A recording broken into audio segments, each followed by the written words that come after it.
Artists, today we're going to play a little bit of a game to create a Picasso-inspired face. So when you do the roll and draw, this particular game has 4 rolls to create a face, eye, nose, and mouth. But you're going to be rolling the second roll twice because you need 2 eyes for your face. So for example, first roll is the shape of the head, and I got a 1. So I am going to aim for my best to copy this shape with my pencil for the head of my Picasso. And it doesn't have to be perfect. Now I am on to roll number 2 for one of the eyes. I got another 1. So I'm going to aim for my best to copy this eye shape. And when you think about the Picasso faces, remember that they don't have to be evenly balanced. So I'm actually going to move my Picasso eye kind of down here. And remember, it doesn't have to be perfect. Just aim for your best. It doesn't have to look exactly the same. And remember, I want 2 eyes. So I'm going to go ahead and roll again. This time I got a 2. And remember, Picasso eyes didn't really line up like a normal symmetrical face. So I'm going to put this eye here a little bit closer to the top of my forehead.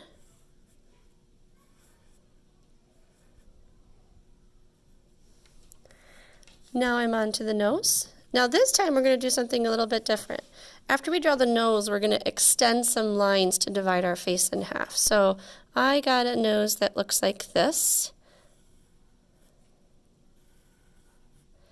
And I want to extend my nose from the top of the forehead to the bottom of the chin. So I'm going to connect my nose like that to make it work. Now we're on to the mouth. Another 1. 1 must be my lucky number today. And I want you to pick one side of the face to add your mouth to. I think I'm going to go on the right side. So this is now the base for my Picasso-inspired face. I can now add some details. I need to add a neck.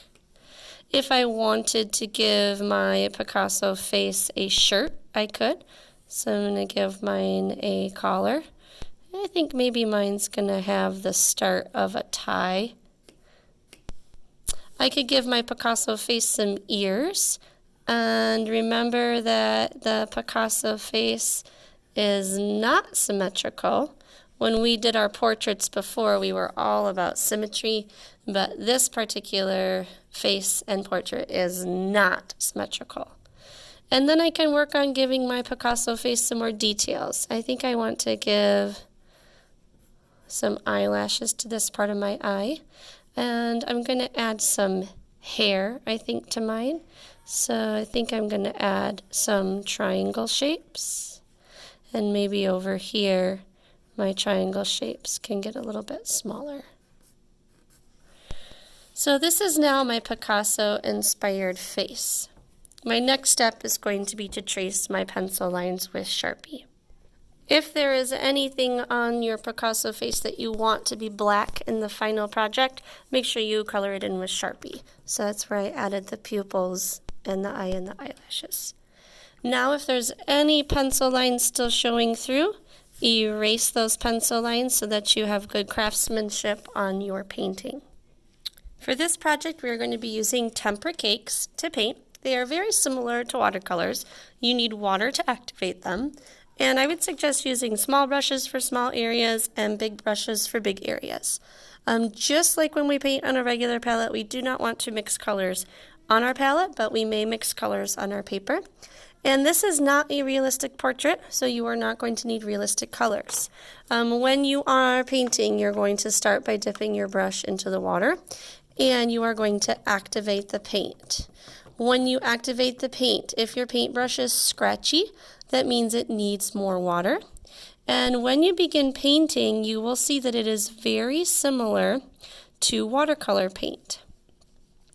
You may mix colors, like I said, as long as they are mixed on the paper. So if I wanted to mix a color into this section of the face, I would need to clean my brush, so I can use the messy mat, the water, and the sponge because I don't want to contaminate my colors.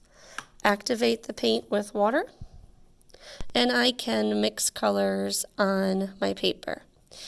If your paint is too light, just like when we used watercolor, that means you need more paint. If your paint is too dark, you may add more water. And what I want you to do is completely fill your paper up so that way there are no white areas showing unless the white is part of your design. And what I mean by that is if I wanted to leave this area white for the pupil and the iris of the eye, then I would be able to do that with the paper. You can paint over top of the Sharpie. It will not make the Sharpie bleed because Sharpie is permanent and it is waterproof. So I'm going to continue painting my portrait.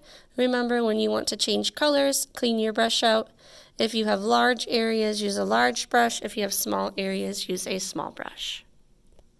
You will know you're finished when you have a Picasso-inspired portrait that was drawn in pencil, traced with Sharpie, and filled in with tempera paint cakes.